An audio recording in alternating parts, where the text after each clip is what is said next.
Hello नमस्ते सबैजनालाई welcome छ मेरो मिनी ब्लग। आज म राजमाको तयारी गर्दैछु। आज बनाउने वाला छु राजमा सायद सबैलाई मनपर्छ होला, कतिलाई मन पर्दैन, तर मेरो घरमा प्राय जस्तो सबैलाई राजमा धेरै नै मनपर्छ।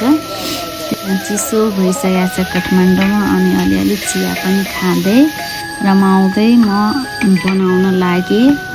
राजमामा जस्तै थाहा नै छ सबैजनालाई प्याज लसुन र अदुवाको पेस्ट चाहिन्छ भनेर। अनि मैले फर्स्ट अफ अल प्याज काटेर राजमाको लागि मैले फ्राई गर्दैछु। अनि यता राजमा पनि केलाउँदै प्याज पनि फ्राई हुँदै म राजमा।